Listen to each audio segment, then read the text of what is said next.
pour la prochaine présentation. Donc, c'est Alice Semnoun, étudiante à la maîtrise en sciences forestières, qui va nous parler de la cogestion des ressources phoniques entre les zones d'exploitation contrôlée et les Premières Nations.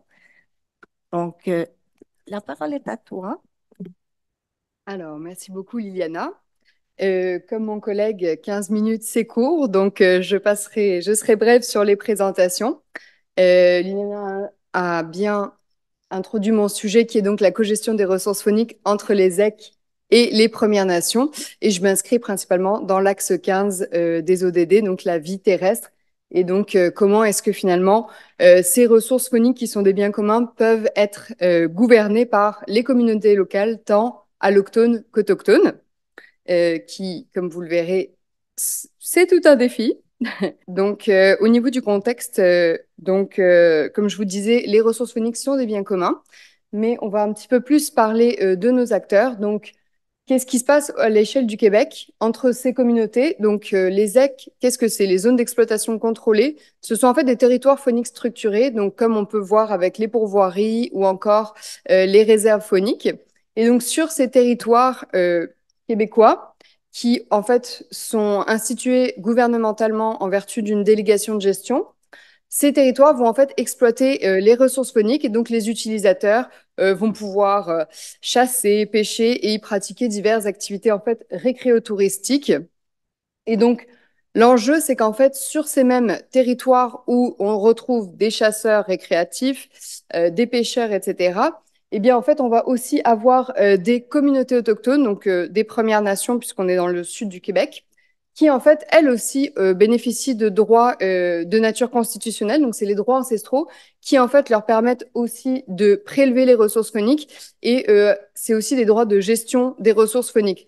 Donc, comme vous pouvez imaginer, ces communautés locales, hein, parce que les ZEC ont la particularité justement d'être gérées par des utilisateurs locaux. Et donc, ces deux communautés locales, ben, généralement, partagent les mêmes ressources et le même territoire. Et donc, c'est plus souvent que pas assez sujet à beaucoup de conflits, d'enjeux conflictuels, de tensions. Et donc, c'est un petit peu comme ça que mon projet s'est inscrit.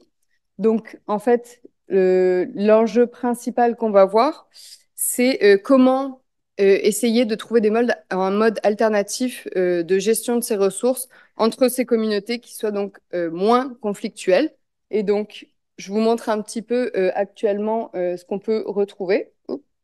Donc voilà, ça par exemple, c'est un exemple clair de conflit de partage de ces ressources. Ici, on est chez les Anishinabés de Kitken-Zibi et la ZEC Petawaga. Donc tout ça, ça s'inscrit en fait dans la réserve faunique de la Vérandrie, du côté de la BTB.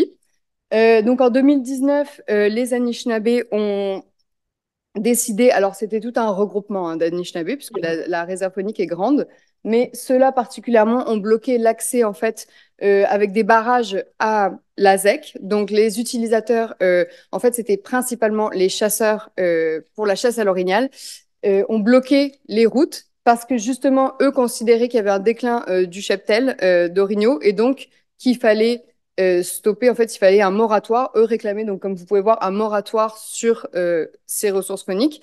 Et donc, ça a créé d'énormes conflits, comme vous pouvez l'imaginer, puisqu'ils arrivent, tous les chasseurs qui se sont préparés, qui ont fait leur petite carte depuis 5 mois, qui s'attendent, qui ont payé, etc., pour leur chasse, arrivent face à ces barrages autochtones et donc la situation euh, s'envenime la plupart du temps. Et d'ailleurs, ça a donné lieu en 2020 à la ZEC Petawaga qui a fait une injonction contre donc les membres qui bloquaient la route. Injonction qu'elle a gagnée auprès des tribunaux, mais les membres ne sont pas partis et finalement, depuis, ils ont obtenu en fait un moratoire en 2020 auprès du gouvernement, du ministère responsable de la gestion de ces ressources. Et ce moratoire, pour vous dire, donc ça c'est en 2020, il a été reconduit jusqu'alors et on est toujours dans un processus en fait de pourparlers où donc depuis 5 ans, il n'y a pas de chasse à l'orignal parce que c'est extrêmement conflictuel. Donc là, vous vous demandez peut-être pourquoi je vous parle de cogestion des ressources phoniques entre ces communautés si c'est si conflictuel. Mais en fait, principalement, je vous parle de ça parce qu'en fait, on a fait une étude préliminaire en 2019 auprès des gestionnaires de ZEC et on a eu beaucoup de gestionnaires d'un petit peu partout au Québec. Et en fait, ça a révélé que, étonnamment, il y avait aussi des expériences en fait collaboratives qui se passaient au niveau de la gestion des ressources naturelles entre ces communautés. Et donc, c'est là que j'ai commencé un petit peu à creuser mon idée de projet et que je me suis dit, bah, finalement, j'irai peut-être explorer un petit peu ces processus collaboratifs.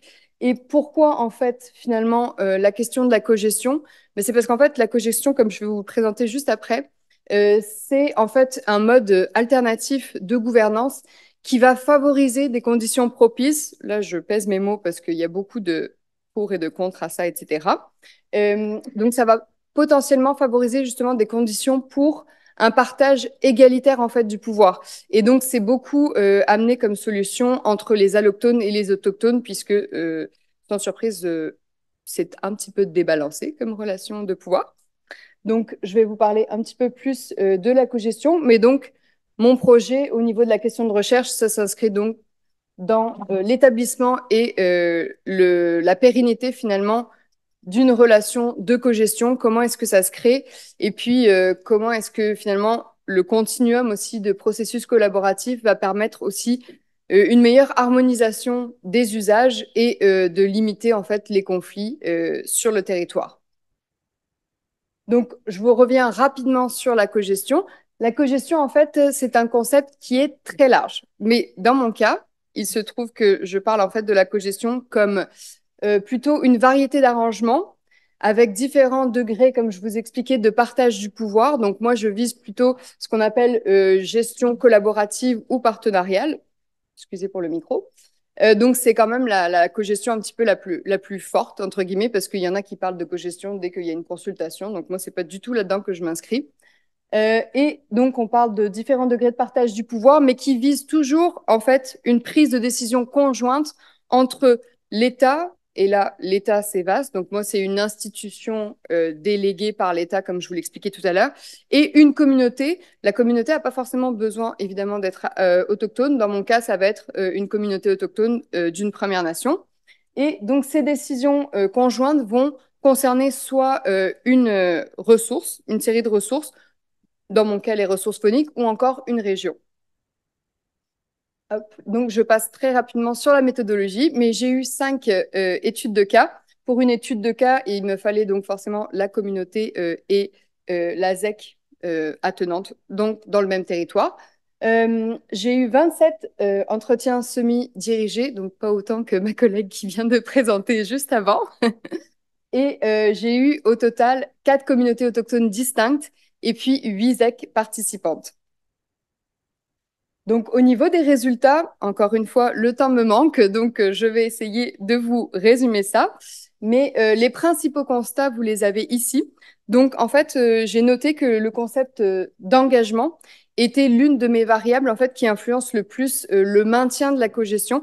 Je vais parler beaucoup plus du maintien parce qu'en fait, elle influence aussi la création de la cogestion, sans surprise, la volonté d'engagement. Mais c'est quand même circonscrit au fait qu'évidemment la relation ne soit pas trop conflictuelle parce que là, généralement, personne ne veut s'engager. Et oui, la cogestion arrive aussi quand personne ne veut s'engager, mais parce qu'elle est forcée par un élément, un facteur externe. Souvent, c'est le gouvernement. Donc voilà, c'est ce qui s'est passé par exemple dans le modèle de cogestion que j'ai trouvé. C'était suite à la crise du saumon dans les années 80, donc qui a beaucoup touché les Micmacs, mais aussi les Inuits de la Côte-Nord. Donc en fait, la situation était tellement conflictuelle que ils ont été forcés en fait de s'entendre. On leur a dit vous allez gérer la ressource ensemble, vous n'avez pas vraiment le choix. Et de ce modèle très conflictuel est née en fait une cogestion très intégrée et qui perdure encore jusqu'à maintenant. Ce qui m'amène en fait à parler justement du rapport entre le formalisme et la confiance. Ce que j'ai remarqué dans mes résultats, qui s'inscrivent vraiment dans un espèce de continuum collaboratif. Hein. Donc à la fin, mais c'est pas forcément un but en soi, mais je veux dire à la fin, le plus intégré, on va avoir la cogestion, mais ça commence avec une cohabitation qui peut être passive, active. Donc on a vraiment un continuum que je vais vous présenter juste après. Mais donc, dans ce continuum, ce que j'ai remarqué, c'est qu'en fait, souvent, le degré de formalisme, il va être inversement proportionnel au degré de confiance initiale. C'est-à-dire, plus les acteurs, souvent c'est généralement deux personnes. On parle d'institutions, mais comme les relations humaines, c'est clairement ça. Généralement, on parle de deux gestionnaires ou quoi qui vont développer une certaine forme de confiance. Plus la confiance initiale entre ces acteurs va être forte, plus le degré de formalisme va être faible en fait. Donc, c'est pour ça que, par exemple, la cogestion, le modèle de cogestion dont je vous parlais tout à l'heure, le formalisme est très fort. Ils ont euh, des, des, des documents juridiques, etc. Parce que justement, la confiance était inexistante. Hein. Eux, c'était vraiment très conflictuel. Ensuite, la relation de cogestion, c'est ce que je vais vous présenter juste après dans le continuum. Donc, c'est vraiment quatre stades distincts. Donc, ça, c'est vraiment pour que la cogestion s'établisse. Ensuite, quand elle est créée, il y a d'autres stades que je ne pourrais pas vous présenter. Mais la relation de cogestion, avant qu'elle s'établisse, j'ai distingué quatre stades. Et enfin, sans surprise, quand une relation de cogestion est établie, en fait, elle doit, pour être pérenne et arriver à finalement à évoluer, elle doit vraiment tout le temps s'adapter, constamment s'adapter, ce qui a été le cas de mon modèle de cogestion, mais aussi d'autres processus collaboratifs que j'ai pu rencontrer, puisqu'ils s'inscrivent dans des systèmes socio-écologiques complexes. Donc, la caractéristique d'adaptation est nécessaire. Et donc, je finirai avec mes derniers résultats. Voilà, donc je vous parlerai un petit peu des stades d'établissement de la fameuse cogestion. Donc voilà, comme je vous disais, là c'est vraiment un continuum. Hein. Donc on parle vraiment de la cohabitation. La cohabitation, oui, oui. La cohabitation, qu'est-ce que c'est en fait? Il y a deux formes. Donc moi, c'est ce que j'appelle le minimum syndical. La cohabitation passive, c'est légalement, on fait tout ce qu'il y a à faire, mais c'est tout. On se parle pas, on limite au maximum nos contacts, donc sans surprise. Mais ça intervient dans des relations conflictuelles, mais pas conflictuelles aussi, parce que les acteurs n'ont pas forcément ni l'envie ni le besoin de se parler, apparemment. Donc, ça va être beaucoup, la cohabitation passive, en fait, ça va être beaucoup le ministère qui va jouer cette espèce de rôle de courroie, donc de transmission, parce qu'ils ont des obligations de consultation, par exemple, les ZEC, en vertu euh, de la Constitution, etc. Mais ils ont des obligations de consultation des communautés dès qu'ils font des projets, etc., qui touchent à leur territoire ancestral. Donc, ils vont le faire, mais toujours en passant par le ministère, la réponse repasse par le ministère, etc. La cohabitation active, elle reste une cohabitation, mais là, c'est que en fait, les deux acteurs, pour des raisons diverses, ont réalisé que en fait, c'était plus dans leur intérêt de communiquer vraiment en amont. Donc, ils vont décider de se consulter tous les deux en amont et finalement de parler après au ministère en lui disant, bah voilà, nous, on s'est entendu et tu vas vivre un petit peu avec la décision. Et c'est intéressant parce qu'au niveau stratégique, c'est au niveau de la gouvernance territoriale, la gouvernance de ces ressources, ben, ça donne beaucoup plus de poids en fait à ces deux acteurs qui sont un petit peu, qui sont souvent, ça dépend parce que c'est très variable d'une ZEC à l'autre et d'une communauté autochtone à l'autre, mais souvent c'est pas eux qui ont le plus gros bout du bâton malheureusement. Donc au niveau des relations de pouvoir, c'est une solution intéressante. Ensuite, on a la coopération. La coopération, donc, elle peut être ponctuelle à travers des projets, etc. Des projets, des services rendus. Par exemple, une ZEC qui avait beaucoup de castors a demandé à la communauté autochtone qui est à côté, bah, trappe le castor, etc. Ah, pourrais-tu trapper? Pas de souci. C'est ponctuel. Ça crée des liens de confiance, etc. Après, on a une forme continue. La forme continue, ça va être plus dans des échanges. Souvent, bah, je prends le téléphone, je sais que mon voisin de territoire ben, peut me répondre, etc., va me donner des informations. Donc, encore une fois, la relation souvent de confiance va naître de ce genre de pratique. Ensuite, on passe à la collaboration. Collaboration, co-gestion, c'est qu'on arrive un petit peu plus dans la gouvernance institutionnelle. Donc, c'est-à-dire que là, il commence à réfléchir plus stratégiquement. Ça devient un allié un petit peu territorial. On va avoir un peu des objectifs communs, une vision commune. Donc, ça peut être l'autre sait que, par exemple, les enjeux culturels, ben, c'est important, etc. Donc, il peut considérer, en fait, commencer à considérer un petit peu son développement institutionnel à travers l'autre. Et finalement, la cogestion. Donc, la cogestion, c'est vraiment une intégration très forte avec des destins communs. Donc, pour le cas, par exemple, de la CGRSE, donc avec une ZEC qui exploite le saumon atlantique, on voyait qu'en fait, si la ZEC, ben, en fait, par exemple, allait faire faillite, la communauté, oui, allait faire faillite aussi.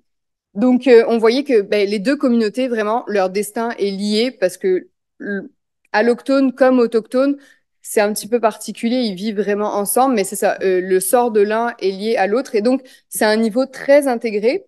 En conclusion, parce que donc le temps me manque, mais en conclusion, je vous dirais que la cogestion, c'est pas nécessairement un modèle qui est alors viable pour toutes les communautés pour énormément de raisons politiques, historiques ou tout simplement financières. C'est pas des, particulièrement les ex, c'est pas des institutions qui ont énormément de moyens. Donc, il faut avoir quand même les moyens pour mettre en place ce genre de structure. Et donc, c'est pour ça que j'ai trouvé que les processus, en fait, informels de collaboration, donc on a vu un petit peu à travers toute cette espèce de continuum, mais c'est des belles façons d'adapter, en fait, de s'adapter à cette espèce de variabilité du contexte de gouvernance.